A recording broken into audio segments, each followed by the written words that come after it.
Olá! Esse é mais um episódio da minissérie do Bloquinho do Roupão. O Bloquinho do Roupão é um movimento que surgiu no meu Instagram, depois de eu mostrar o maternar com a minha bebê, com a minha filha, no inverno do Rio Grande do Sul, onde eu ficava envolta, né, do meu roupão, né? E através disso surgiu um movimento com as pessoas que me seguiam, com as outras mães, do Bloquinho do Roupão. E uma amiga teve a ideia de fazer uma minissérie com profissionais, com mães, para falar sobre maternidade, para falar sobre saúde, para falar sobre prevenção. E hoje o Bloquinho do Roupão tá com uma pessoa, uma convidada incrível, uma pessoa que é uma ídola assim para mim, uma deusa, que fala sobre educação respeitosa, que fala a raiva não educa, a calma educa. E ela é a Maia Eigenmann, uma pessoa maravilhosa que tem nos mostrado um caminho lindo de educação respeitosa e a qual estou muito honrada e feliz por ter aceito esse convite para participar da minissérie do Bloquinho do Roupão. Vem com a gente ouvir um pouquinho desse bate-papo super gostoso.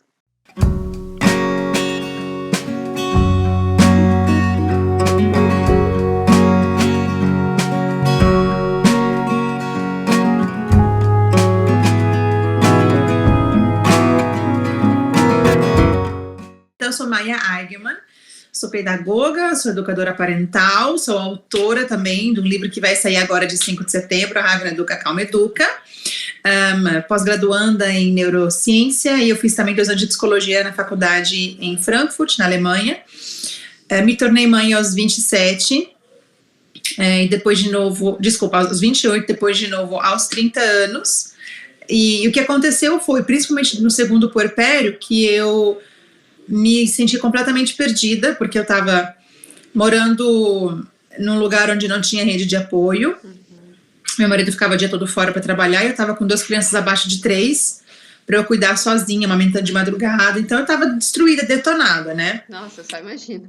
Os meus filhos sempre foram um grande sonho para mim, e hoje eu até discuto as intenções de ter filhos, né, no meu perfil, né, porque a minha intenção era ter filhos para eu conseguir ter a minha família e ser feliz nessa família. E hoje em dia eu já falo assim, isso não é motivação para ter filho, né?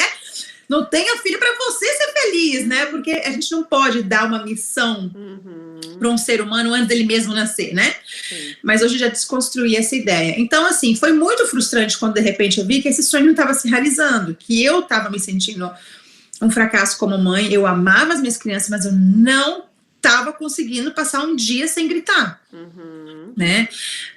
Então tinha grito, tinha palmada, tinha castigo, depois me arrependia, mas eu não sabia o que fazer, e então era essa montanha-russa intensa, e eu tinha muita vergonha. Eu não contava isso para ninguém, eu não tinha coragem de admitir que eu não estava sendo, na minha perspectiva, uma mãe suficientemente boa. Então a única pessoa com quem eu falava era meu marido, que conseguia me escutar, né? E aí ele ficava no trabalho ouvindo meus áudios. Eu mandava áudios e áudios, desabafando com ele. Então foram meses assim. Aí teve um dia que eu falo assim, eu sentei na cama e eu pedi, falei, eu preciso de uma solução, eu não tô aguentando mais e tal, né? Aí eu sempre gosto de falar que dependendo da crença da pessoa, a pessoa pode pensar que é uma intervenção divina, ou foi o algoritmo do Instagram que me escutou, porque dias depois apareceu para mim um conteúdo sobre educação respeitosa no meu feed, uma sugestão, e fez muito sentido para mim. Na hora eu senti assim, cara, não é isso que eu quero. E como eu estava muito desesperada para salvar a relação com as minhas crianças, salvar os meus filhos, e o meu desespero vinha muito da ideia de não repetir o que aconteceu comigo. Eu tive uma infância muito amparada no sentido material, mas emocionalmente falando, faltou acolhimento e a família cheia de questões assim, psicológicas, emocionais, tarará. Então, assim, o meu pavor era recriar essa história. Então, acho que o meu desespero foi tão grande que eu mergulhei com tudo, assim, comprei livro, comprei curso, e o tempo todo eu tava lendo, estudando. Foi muito intenso esse movimento. Inclusive, eu nem aconselho que façam isso. Eu acho que a mudança precisa ser um passinho de cada vez, assim, Mas a minha história foi essa e eu não me arrependo também, assim, porque depois de um ano eu tinha estudado tanto que eu falei assim, tá, beleza, então se tá sendo tão bom para mim, né, se eu tô vendo esses resultados acontecendo, se eu tô percebendo que eu tô mudando, então talvez outras pessoas possam gostar também. Comecei no YouTube em 10 de maio de 2019, foi o primeiro vídeo que eu subi no YouTube. Na época, inclusive, eu morria de vergonha de aparecer. Eu fiz um desenho de mapa mental filmando só o papel e a minha voz por trás, eu não queria aparecer. Um mês depois eu abri meu Instagram, porque me disseram que eu precisava estar no Instagram, e nessa época não tinha rede social, eu tinha deletado as redes todas. Aí eu abri, na época chamava Mãe Labarismo. Isso. Eu adorava esse nome, mas aí depois, mais pra frente, eu decidi mudar, porque eu sinto que hoje eu não falo só com mães, sem contar que essa ideia de mãe labarismo remete à ideia de que a mãe tem que dar conta de um monte de coisas, né? Sim. Aí eu falei assim, não é mais esse nome que eu vou continuar usando, troquei pro meu mesmo, Maya_Eigenmann. E aqui estou eu, mais ou menos 3 anos depois, quase com 1 milhão de pessoas me seguindo no Instagram, 500 mil no TikTok. E eu sempre imaginei que isso levaria para algum lugar, mas eu não sabia que lugar era esse. Então, tem sido incrível. Eu acho que a pedagogia me ajudou nesse aspecto, não no conteúdo, mas na forma de explicar. Porque o professor, ele aprende a ensinar, né? E eu acho que a pedagogia me ajudou, a minha faculdade, a pensar em como explicar as coisas para as pessoas de maneira acessível, porque não é natural para a maioria das pessoas a educação respeitosa, né? Às vezes as pessoas gostam da ideia, mas tem alguns conceitos que eles ficam confusos, e aí eu fico tentando fazer muita analogia, muita história, eu fico tentando sempre usar formas de explicar que acessem as pessoas. Eu acho que tem dado certo. Eu acho que talvez um dos diferenciais da minha comunicação é essa. Mas você por exemplo, você, Carol, que me segue há muito tempo, eu acho que você percebeu também mudanças na minha comunicação, sim, de como eu fazia conteúdo com 30 mil seguidores, como eu faço hoje. E é uma constante evolução. Então, quando você fala sobre quem eu era antes e quem eu tenho me tornado, inclusive hoje uma pessoa me perguntou assim, você sente que você é menos nervosa do que você era antes? E a resposta não é que eu não sou mais nervosa, eu sou a Maia, só que agora eu tenho mais consciência de quem eu sou. Eu tenho consciência dos meus gatilhos, eu tenho consciência do que me irrita, e aí eu posso cuidar disso, eu não estou no modo piloto automático mais. Então, se antes eu descontava nas minhas crianças as minhas frustrações de não vê-los sendo melhores amigos, por exemplo, deles brigarem, aí eu ia lá e descascava, né? Sim. Hoje eu já entendo que a minha frustração é uma responsabilidade minha, né? E não quer dizer que eu não vou apoiá-los na questão de ser margem, deles saberem o que é adequado, o que não é adequado. Isso eu vou fazer porque é minha responsabilidade também. Mas por isso que a minha frase é: a raiva não educa, calma educa, porque a minha linguagem sempre era raiva. Sempre era através da raiva, do constrangimento, do envergonhamento que eu me comunicava para as crianças aprenderem, para eu educá-las. E aí, na minha frase, meu lema se tornou esse, porque eu vi que muitas pessoas também se comunicavam pela raiva, e a raiva ela é muito importante, mas tem a hora certa de usar. E as nossas crianças não dão conta de sustentar a nossa raiva.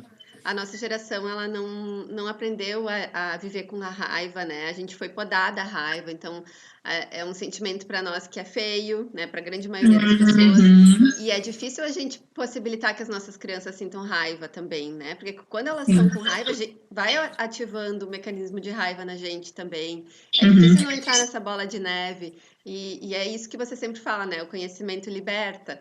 E eu te ouvindo falar, eu fiquei pensando também que a gente fala muito na importância da terapia para as pessoas se conhecerem, né? Entenderem os seus sentimentos, e eu sou uma fã número 1, assim.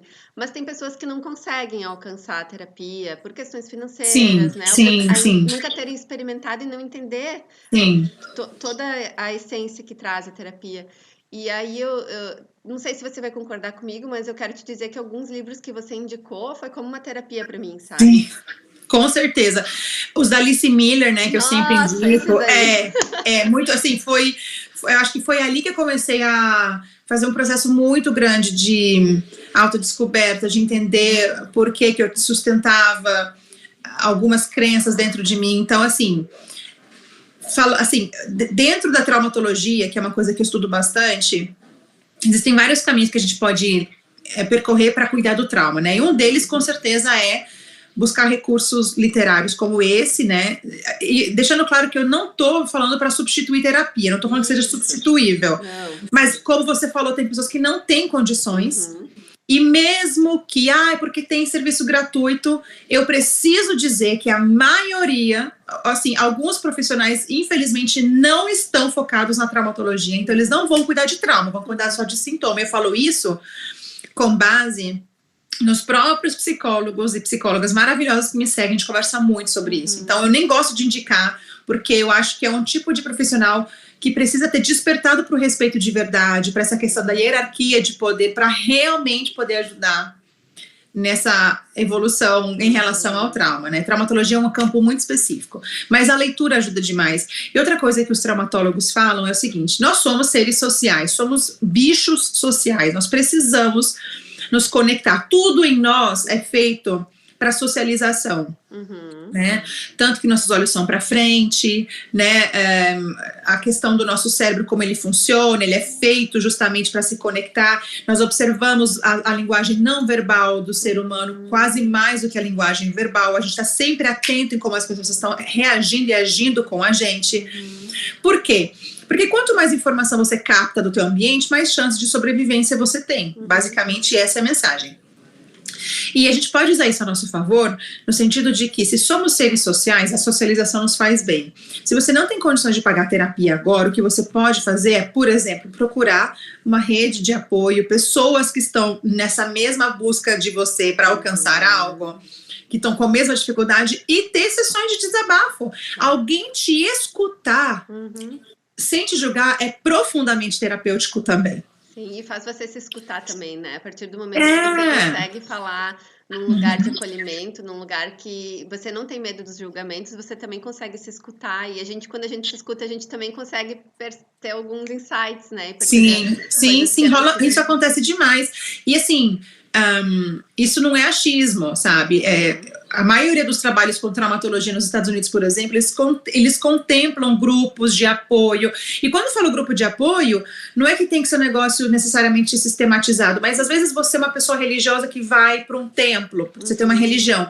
Esse conviver com essas pessoas que têm o mesmo propósito pode ser terapêutico.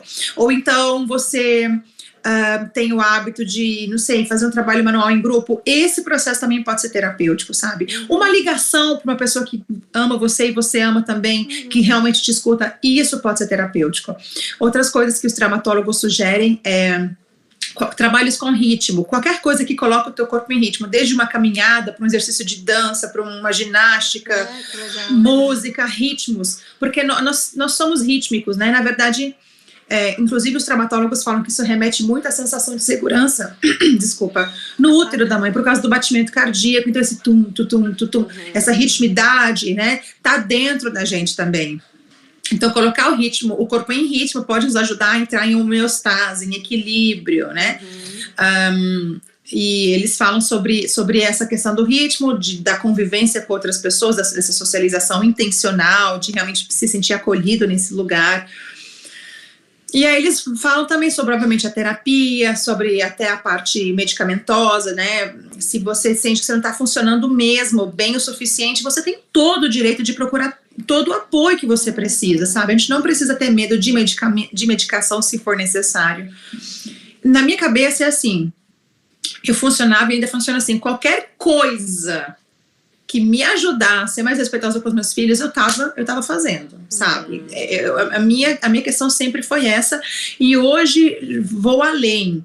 Além de eu querer ter uma relação respeitosa com os meus filhos, que eu já venho construindo e venho vendo os frutos disso, eu quero sempre estar conectada com o meu verdadeiro eu, né? Que no trauma, o Dr. Gabor Maté diz que o trauma é quando você se desconecta do teu verdadeiro eu, e você acaba fazendo isso por causa das circunstâncias da vida e da falta de acolhimento que você recebe, né? Quando você realmente é acolhido, o seu verdadeiro eu se reafirma, né? O teu pai, tua mãe te fala assim, tá tudo bem você sentir isso, tá tudo bem você ser assim, eu tô aqui contigo, né? Quando isso é preservado, você cresce com mais saúde emocional e a chance de você ter distúrbios físicos, emocionais, psicológicos é reduzida, né? Isso também foi comprovado no estudo de 98 pelo Dr. Felice, de mais de 17 mil pessoas na Califórnia, onde veio esse primeiro estudo das experiências adversas da infância e onde ficou absurdamente escancarado que as experiências que nós temos na infância, quando são adversas, elas aumentam a chance de maneira gritante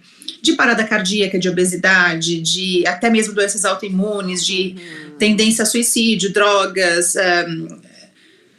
promiscuidade, etc, etc. Então, por isso que também hoje eu me sinto assim, tão impulsionada a falar sobre educação respeitosa, porque eu sei também que é um trabalho de prevenção. Se a gente conseguir educar respeitosamente, a gente está prevenindo doenças em todos os aspectos e promovendo saúde. Então é uma questão de saúde pública, gente. Todos nós precisamos estudar sobre educação respeitosa. E é científico, não é... As pessoas falam, às vezes, quando alguém não gosta do meu trabalho, vem e fala, ai, psicóloga do Instagram. Eu falo assim, primeiro que eu não sou psicóloga, ok? Segundamente, que eu tô falando de pesquisadores que são muito mais iluminados que eu, muito mais inteligentes. Eu só tô aqui reproduzindo esse conteúdo. Não tô no achismo, né? Não mesmo, eu tenho muito cuidado com isso. E você estava falando, e uma das perguntas, inclusive, era assim, como os pais que querem trilhar esse caminho da educação respeitosa podem iniciar, né? E acho que um pouco a gente falou que é através de leitura, através de seguir perfis, né, que tragam esse conhecimento, através de terapia. Acredito que muito através da sua imersão, você tem um curso, né, Maia, também? Tenho. Pra isso. Mas eu também sei que, assim, existe muito conteúdo gratuito na internet, sabe? Eu fico muito à vontade de vender meu curso e eu sei que as pessoas compram e se sentem à vontade para comprar. E eu sei também que muitos se beneficiam do que eu entrego gratuitamente. Então, não tem só eu, obviamente, tem várias mulheres super competentes. Alguns homens estão surgindo também. E a gente não concorda 100% em todos os aspectos. Se vocês seguem vários perfis, vocês vão perceber que existe uma discordância, talvez, entre o que eu falo e outra pessoa comigo. Mas isso são meros detalhes, sabe? Sim, isso não vai... Tá ali, né? Exatamente. O mais importante é mesmo você focar na tua relação. E eu acho que é muito importante se comprometer com isso, sabe? Talvez, sabe uma coisa pequena que pode ser feita, por exemplo, é dar uma olhada no Instagram, olhar os perfis que você segue. Você tem um perfil que é sobre fofoca, tipo, dá um tempo, não tem problema você querer esparecer, não tô julgando, sabe? A gente às vezes gosta de uma besteira. Mas talvez dá um tempo e começa a seguir um pouco mais perfis de educação respeitosa. Dá uma chance de um mês, talvez, para você, assim, todos os dias ler alguma coisa. Existe nesse movimento uma grande probabilidade de você começar a mudar a tua perspectiva. E mais uma vez, é gratuito, tá disponível para todos, assim, sabe? Embora seja um movimento ainda recente, esse boom, né, da educação respeitosa, talvez há, sei lá, 10 anos atrás não tinha muito conteúdo sobre isso na internet, né? Hoje em dia tá bem mais acessível. E por isso ainda tem tanto preconceito, né, Maia? Assim, sim, tem. Não, a gente é uma minoria, fato. Somos uma minoria. Tem muita gente ainda que acha que isso é mimimi. E eu entendo de onde vem essa dor, né? Sim. Alice Miller explica isso maravilhosamente bem. Então, mas eu coloco o foco em quem quer escutar. Inclusive, eu nem bloqueio pessoas que vêm encher o saco no meu perfil, porque eu realmente penso assim, talvez daqui a um ano essa pessoa volta e talvez aí ela vai conseguir me escutar e eu deixo, sabe? Eu tô ali para quem quiser. Mas tem muito conteúdo gratuito, então façam uso desse conteúdo. É um privilégio que os nossos pais não tiveram. Olha só, nossos pais tentaram fazer o que eles puderam fazer dentro da realidade deles. Não tinha literatura fácil para achar em relação à educação respeitosa. Imagina então, sei lá, 10 ou 20 especialistas à disposição gratuitamente. A gente tem isso hoje. A gente tem esse privilégio, então vamos fazer uso. por amor às crianças, porque elas merecem. Elas merecem adultos mais respeitosos. E fica tão mais leve quando, sabe, quando a gente faz passinhos, assim, dentro da dinâmica familiar, passinho por passinho na educação respeitosa, vai ficando Sim. mais leve o maternar, a família vai ficando em harmonia, né? Então, Sim. e você estava falando dessa questão de consumir conteúdo, uma das coisas que eu faço, né, que daqui a pouco pode ser uma ideia, eu assisto as suas lives com um caderno do lado. Ah, E eu daí fiz isso as muito. lives gravadas são ótimas, né? Porque daí eu volto, isso aqui eu achei muito legal, eu escrevo, Sim. porque eu sou muito assim, eu preciso do contato do visual, para memorizar, para internalizar, para dar ir Sim. pra ação, sabe? Então Sim. é uma das possibilidades também, e as suas lives, nossa, são ótimas para isso, né? Obrigada. Concordo. Qualquer coisa que a gente vai estudar, eu acho que é válido esse movimento de fazer um esforço a mais. E assim, às vezes é difícil com a rotina de filhos, principalmente pequenos em casa, mas assiste parcelado, assiste Isso. 10 minutos hoje, 10 minutos amanhã. É igual você falou uma coisa muito importante, são pequenos passos. Não busquem uma transformação, ai meu Deus, assim, fantástica, pá, eu acordei e nunca mais fui a mesma pessoa, eu não consigo sentir que isso vai se sustentar a longo prazo. São mudanças muito pequenas e em termos neurológicos, de conexão neurológica mesmo, você está fazendo novas conexões acontecendo, né? E isso leva tempo, então se permita fazer as coisas um passinho de cada vez, até porque a gente não tá aqui para gabaritar, que é uma coisa que eu sempre falo, não é sobre perfeição, não mesmo, eles não precisam de pais perfeitos, mas de pais conectados. Então, assim, é redução de danos, não é sobre acertar sempre. Quantas vezes você consegue acertar? É sobre isso, e é uma coisa que eu tenho falado bastante, porque eu sei que às vezes as pessoas sentem um desespero, né, de, eu tenho que fazer tudo direitinho, e não é assim. E esse foi um dos motivos também de eu me identificar muito contigo, Maia, porque alguns perfis que eu segui anteriormente, eu tinha essa coisa de que eu tinha que ser perfeita, que eu tinha que conseguir fazer essa tal da educação respeitosa. E aí eu me culpava muito, sabe? E aquele sentimento de culpa depois atrapalhava muito todo o meu processo com as crianças. E aí você me ensinou isso tão bem que aí acontece muito ainda aqui em casa, sabe? Uma explosão, uma coisa ou outra. E aí eu respiro, tá? Isso foi. Agora, o que eu vou fazer de melhor para tentar que isso não aconteça de novo amanhã? Eu consigo tornar isso mais leve sem ficar me, sabe, chicoteando porque eu errei, porque eu não consegui ser 100% respeitosa. Eu tive um insight na live, eu acho que foi que eu fiz na terça, ou eu não lembro, uma das lives de aquecimento que eu fiz essa semana, que eu falei justamente sobre isso, que o meu desejo para todas as famílias é conseguir construir uma relação de tanto respeito e de tanta conexão, não perfeita, mas de tanta conexão, que isso acaba criando um espaço seguro para erros, seja das crianças como dos adultos. E hoje eu sinto isso. Eu não sinto essa culpa me destruindo. A culpa eu vejo ela muito como, para mim, hoje um motor. Tipo, tô sentindo culpa? Ok, Mai, então bora, vamos entender o que tá acontecendo. Tá ruim, você não gostou, agora vamos perceber, vamos lá resgatar os conhecimentos para ver o que a gente faz. Mas eu não me sinto nesse lugar de eu preciso me autoflagelar, eu preciso ficar sendo crucificada. Não, existe tanto amparo, existe tanto amortecimento na relação, que os erros eles são absolutamente permitidos e a gente repara depois disso e é como se fosse assim, uma imunidade que acontece. A gente vai gripar, mas não vai te derrubar, entendeu? Então eu acho que é isso que eu gostaria que todos pudessem ter a chance de viver.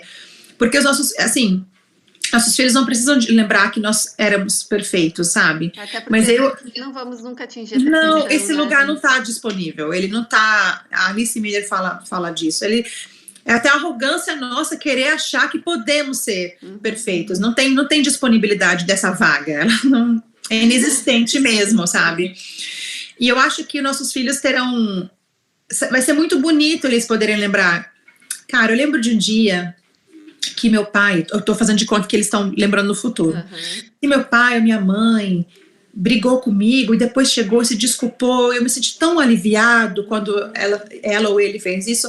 É essa sensação. Não é de pais que nunca erram, mas é de pais que sabem reconhecer sua humanidade. E é muito libertador, assim. Mas eu também entendo que para quem tá começando não é tão fácil entender isso tudo, por isso que eu repito, muita autocompaixão nesse processo, um passinho de cada vez, se permita fazer as coisas devagarinho, porque a longo prazo a gente chega lá. Qualquer passinho que conseguir já é um passão, né? Já é uma redução de dano, sim, já é uma coisa que você não está perpetuando nos teus filhos que talvez aconteceu contigo. E não dá para menosprezar isso, sabe? Eu fico falando assim, a gente tem que ter muito orgulho desse processo. Não de arrogância em relação aos nossos pais, eu não acho que esse é o caminho, mas orgulho do que nós estamos fazendo, porque estamos quebrando um ciclo que nossos pais carregaram, nossos avós carregaram, nossos bisavós, tataravós, etc, etc, etc. Então, a responsabilidade é grande, e eu acho que o orgulho pode ser grande também. Eu sinto muito orgulho da minha trajetória, de quem eu tô me tornando. Sim. Total, assim, você falou uma coisa que eu também acho muito importante, essa questão do erro, né? A gente quer que a nossa criança, quando faz algo com um amiguinho, peça desculpa, né? Mas como ela vai fazer isso, assim, em casa, ela não tem esse lugar de que errar é humano, de que a gente pode pedir desculpa e aprender com o erro, né? E seguir em frente. Então, acho que é essencial também isso que você falou, né? O erro é importante para a criança, né? Para ela se desenvolver, para ela crescer. A infância é para se errar. A infância é longa, a da espécie humana é mais longa de todas, né? E é justamente o erro e acerto. É feita para ter muita experiência, para conseguir ter mais chances de sobrevivência. É uma questão, assim, evolutiva mesmo. Só que a gente castra muito as nossas crianças, né? Elas devem ser pequenos adultos, e aí a gente pensa assim, essa criança entende tudo que eu falo, ela tem que fazer o que eu tô falando, e na verdade a região responsável pelo amadurecimento da fala não é o mesmo do amadurecimento emocional, então são amadurecimentos que não acontecem todos de uma vez. Algumas regiões amadurecem antes, algumas regiões amadurecem mais pra frente, e o cérebro só tá maduro aos 25 anos, e olha lá.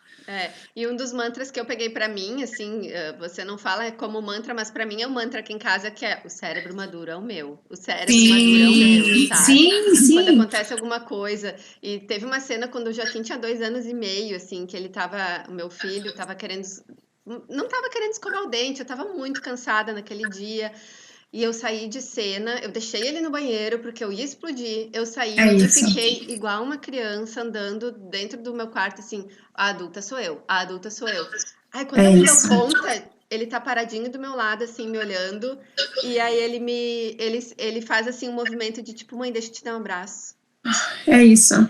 Daí aquele abraço me desmontou, assim, né? Eu caí em choro, gente, o que eu tô fazendo, né? Mas ao mesmo tempo um alívio do tipo, tá, eu acho que eu tô no caminho, porque ele conseguiu ter a sensibilidade de vir e me acolher, né? Não, e você saiu de cena, eu acho que é isso, essa que é a grande conquista, sabe? Você sentiu raiva, você ficou frustrada, você tava assim, ai que saco, né? Não sei se você pensou, mas nossa, que saco, eu quero só que ele escova o dente, caramba, é pro bem dele, poxa vida. Mas você saiu de cena e você ficou tentando se lembrar que não adianta querer algo deles, né? Porque no fundo nós que temos que facilitar a vida da criança, não é ela que tem que facilitar a vida pra gente. Exatamente. E às vezes vai funcionar, né, Carol? Às vezes a gente vai conseguir sair de cena e acontece esse final feliz, e às vezes não. Isso. E aí a gente se refaz. Filho, desculpa, eu não poderia ter gritado com você. Eu sinto muito por ter feito isso. Eu não quero gritar mais com você, me desculpa. E aí a gente recomeça. Amanhã é um novo dia. Recomeça o dia. E é assim, gente, é um dia atrás do outro, a gente vai dando pequenos passos e conquistando essa relação que inclusive pode nos surpreender profundamente, porque talvez a gente vai começar a ter um nível de intimidade com as nossas crianças, assim, nessa relação, que a gente talvez nunca sentiu com ninguém, ainda menos na nossa infância, sabe? E é muito lindo poder viver isso, muito lindo. Eu desejo que todos possam viver isso. Porque até o autoritarismo, né, Maélia, afasta os filhos da gente. Pensando assim, que relação eu quero com meu filho lá na adolescência, né? Eu quero um adolescente que confie em mim, né? Que divida suas questões emocionais. E o autoritarismo pode fazer a criança mentir muito para os pais, né? De medo, porque não vai ter essa relação de confiança, de respeito, pode vir a ter medo dos seus pais. Sim. Então, da gente pensar nisso, né, enquanto sociedade, assim, que adultos a gente quer que os nossos filhos sejam, né? Sim, a gente não gostaria de ficar casado com uma pessoa que mandasse a gente o tempo todo, né? A gente não ia se sentir confortável, a gente ia falar assim, pô, mas e o que eu penso? E o que eu sinto, né? A criança é um ser de igual valor a nós. Nós não somos melhores, mais importantes. Ai, porque é mais velho, tem que respeitar os mais velhos. Eu até fiz um vídeo esses dias, meu amor, se você nunca respeita teu filho, como é que ele vai aprender o que é respeito? Ele tem que ser respeitado primeiro, para depois ele saber o que significa respeitar todas as pessoas, não só porque é pai, porque é mãe, todos os humanos, né? E eu acho que isso também tira os pais desse lugar de pedestal, de quase endeusamento, que nós somos humanos, gente, nós não somos inquestionáveis, invencíveis, inabaláveis. Não, a gente é urgente, sabe? E eu acho que nossos filhos precisam saber que nós somos gente. E somos sim questionáveis, que a gente não sabe sempre de tudo. E que a gente está ali, é disponível para eles, para o que eles precisarem. A gente tem que conquistar a confiança dos nossos filhos todos os dias. E, Mai, a gente está falando assim, eu percebo e recebo assim até de algumas seguidoras que essa questão da educação respeitosa ainda é uma busca muito das mulheres. Você percebe isso também? Total, né? Não, até estatisticamente falando, acho que o meu perfil, 95% são mulheres. É assim, é absurda a diferença. Mulher, né? Não, é assim, a única coisa legal assim, é que os caras que me seguem, pelas mensagens que eu vejo, tão comprometidos, assim, sabe? Não é uma conexão superficial, eles realmente se importam, se interessam. Eu tenho professores também que me seguem, mas eu tento focar a longo prazo, sabe? Eu tento imaginar que tudo bem, agora é assim, e a gente vai conquistando esse espaço e vai transformando as pessoas aos poucos, e aí os maridos, os caras serão atingidos em casa, e é isso, sabe? Não posso me deter por causa disso, mas com certeza a diferença ainda é muito grande, e essa é uma consequência de uma sociedade machista, na qual a tarefa da educação ainda é colocada na mão da mulher, né, da mãe. E você tem alguma dica, alguma ideia, assim, de como essas mulheres podem trazer os seus parceiros? Porque é uma queixa muito comum, né? Eu quero seguir esse caminho, mas o meu marido ainda não sabe, não entende, né? Você tem alguma sugestão? Então, o buraco é muito embaixo, assim, Carol, porque é uma coisa estrutural, histórica, social, não é só uma questão de... Eu falo assim, não é uma questão de você mostrar provas. Sim. Para muitas pessoas, não é só homem, né? Muita mulher também, muitas pessoas no geral mesmo, não é uma questão de você chegar com fatos científicos, né? É uma questão visceral mesmo. Então, eu acho que o caminho é muita conversa, não vai ser uma coisa que vai resolver em um diálogo, são muitos diálogos, vários diálogos ao longo de muito tempo, tentando acessar esse lugar de vulnerabilidade dessa pessoa que está resistente, sabe? Porque cientificamente falando, embasamento tem. Sim. Mas para as pessoas, às vezes, é difícil entender, porque uma vez que e isso acontece muito, eu recebo muita mensagem assim, mas uma vez que essa pessoa ouve que ela apanhou desnecessariamente, dói encarar essa verdade. E aí ela pode sentir que atraindo os pais. Só que tudo isso acontece de forma inconsciente, né? Ela cria barreiras, cria estruturas inconscientemente para defender os pais, né? E os pais não precisam ser defendidos, porque eles são vítimas de um sistema também. Não é um contra ninguém, sabe? A maioria dos nossos pais foi muito melhor do que a educação que eles tiveram, né? Que também foi... A tendência, sim, é que eles tenham filtrado já um pouco do que eles receberam. A tendência, sim, é essa. Então, quando a gente fala com uma pessoa que é resistente, não é só uma questão de lógica, de, vou te provar por A mais B, que é isso e aquilo outro. É uma questão que está enraizada na pessoa, de que você vai precisar conversar com muita vulnerabilidade. Inclusive, eu sempre falo que o mais interessante é começar a falar de você, tipo, nossa, meu bem, hoje aconteceu tal coisa, e eu pus comida no prato do nosso filho, e aí ele não quis comer, e na hora eu me senti tomada por uma raiva, e aí eu lembrei que quando eu era pequena, eu apanhava se eu não comia tudo que estava no prato, e aí eu fiquei pensando naquilo, como eu não quero que meu filho cresça assustado por causa de comida, né? E da próxima vez eu vou colocar um pouco menos no prato, vou adequar, porque ele não tem um cérebro maduro. Sabe, eu acho que às vezes a gente quer convencer o outro, mas acho que se a gente falar da gente, a gente abre muito mais um espaço para essa pessoa escutar o que a gente tem para compartilhar, do que se a gente já chega assim, o que você está fazendo é errado. Porque fulana falou que isso. Fala de você, fala das tuas dos teus medos, das tuas conquistas, das tuas inseguranças, do que você gostaria de construir. Eu acho que esse caminho é muito mais respeitoso até. E se torna mais empático também, né? Assim, é Sim, respeitoso, sim. é empático e sempre que tem empatia, eu acredito que gera alguma mudança, né? Porque daí a pessoa se sente acolhida e vai pensar mais naquilo. Então, acho Sim, que é um ótimo e a caminho. mudança também vai ser devagarinho, sabe? Uma conversa Uhum. aqui já virou uma chavinha, ok, já é uma mudança, já é um dano reduzido, já É é um pouco lógico. menos de violência, sabe? Sim. Claro que, só para deixar claro, se o parceiro, a parceira tá agredindo a criança, tá gritando, constrangendo, né? Batendo, você tira a criança porque ela não vai se defender sozinha. Você precisa Uhum. fazer isso por ela, tá? Uhum. Isso aí é inquestionável. A gente não vai deixar a criança sofrer na mão de alguém, porque eu tô com medo de tirar e constranger meu marido ou constranger minha esposa por tirar. Não, gente, a criança é indefesa, é vulnerável, ela precisa de proteção, você tem que fazer isso por ela. Ótimo, muito bem colocado. E uma das outras questões que eu tenho, Maia, é que a sua live de acolhimento foi assim, nossa, uma virada de chave para mim também. Uhum. Porque eu me dei conta que inconscientemente eu tenho uma bebê de 1 ano e 3 meses que não dorme à noite, desde sempre, assim. Então, às vezes, de noite, na madrugada, é que vem os gatilhos, né? Assim, ai, que raiva, eu queria que essa Super, criança super. dormisse, né?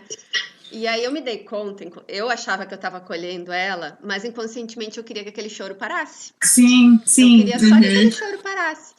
E a tua live de acolhimento foi muito importante para mim, nesse sentido, e passou a melhorar muito a nossa relação das madrugadas, Ah, sabe? que legal. Porque E e eu acho que seria tão fala, legal você, se você pudesse, sei que o nosso tempo está acabando já, mas se você puder posso, falar um pouquinho dessa questão do posso, acolhimento, claro. assim. E assim, também deixando claro que Carol, você tinha todo o direito de querer silêncio de madrugada, sabe? As duas coisas coexistem. Coexiste a tua filha precisar de você e coexiste o teu desejo desesperado de, pelo amor de Deus, eu só quero dormir. É uma Sim. necessidade básica, não tem nada de errado com o teu desejo, né? Mas é claro que a gente tem a responsabilidade de cuidar do que a criança precisa, e realmente é super intenso e exaustivo. Mas é porque, para mim, eu achava que acolhimento era uma técnica. Por muito tempo eu achei que acolhimento era uma técnica, são coisas que você tem que falar em uma ordem específica, com palavras X, Y e Z. E aí eu percebi que não é nada disso. Inclusive, muitas pessoas ainda acham que é isso, e eu tô tentando espalhar essa informação o máximo possível, sabe? Acolhimento é um estado de ânimo. É uma sensação que você precisa transmitir para tua criança de que tá tudo bem ela sentir. E não adianta você falar, tá tudo bem você sentir, se no fundo você tá tipo assim, Dorme eu não, logo, para esse eu não choro. aguento mais. E assim, sabe, não é que você vai se silenciar, você vai calar o que você tá sentindo. Não adianta você se forçar a acolher. Não adianta, não vai funcionar também. A tua criança vai sentir essa resistência. Então é um processo de autoconhecimento, tipo, tá, ok. Por que eu tô tão irritada com tal comportamento? Não é nem só o despertar da madrugada, né? Mas qualquer coisa. Peraí. Por que quando meu filho chora, eu não tô conseguindo simplesmente deixar ele se expressar? Por quê? Qual que é o problema? Esse questionamento precisa existir. A gente precisa se questionar. Por que está me irritando? Por quê? Por quê? Por quê? E conforme você vai desatando esses nós, que para mim, às vezes, esses nossos bloqueios emocionais são tipo um novelo de lã todo emaranhado, assim. E conforme você vai entrar no autoconhecimento, você vai tirando, peraí, desatei mais um nó aqui. Até você conseguir deixar tudo solto e você faz ali de novo, você enrola tudo, porque você não vai trocar de lã, meu amor. Vai continuar sendo seu isso. Só que organizado e consciente. Sabe? Muito legal. Então, acolhimento é você dizer pro teu filho, você pensar assim, isso, amor, manda ver, põe pra fora. É exatamente comigo mesmo que você tem que botar pra fora. Eu sou mesmo a pessoa mais segura que vai te acolher. A gente vai ser amortecimento para essa criança, sabe? Que tá esgoelando, que tá chorando, que tá frustrada, que tá triste.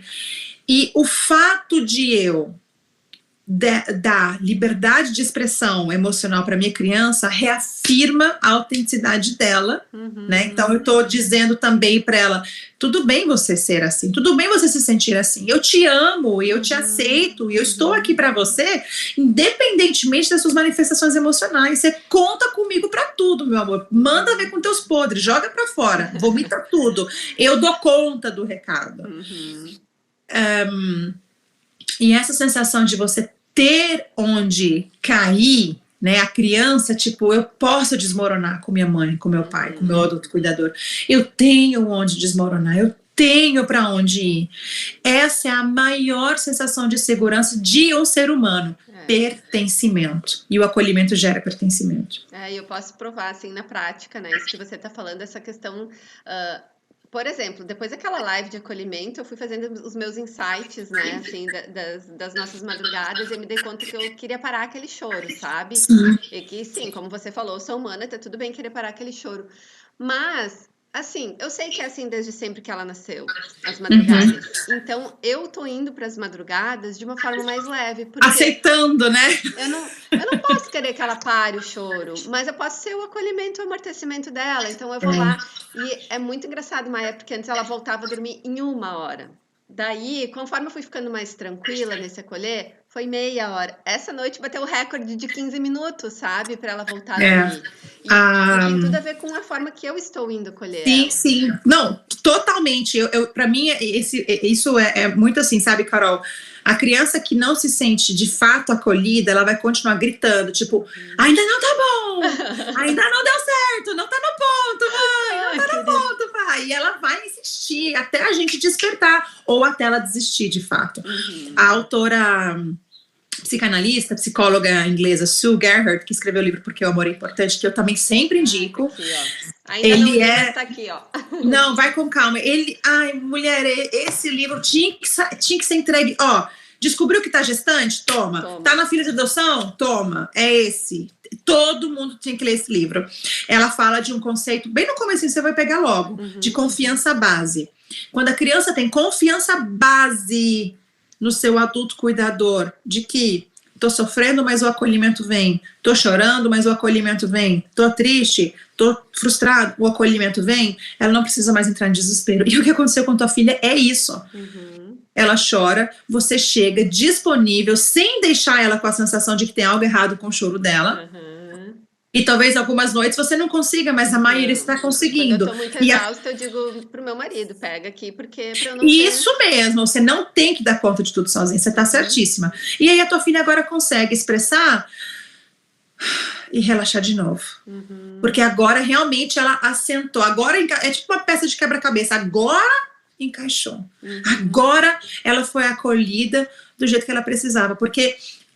voltando a que você trouxe antes do acolhimento, muitas pessoas dão essas técnicas do acolhimento, mas o acolhimento ele é feito sob medida para a criança.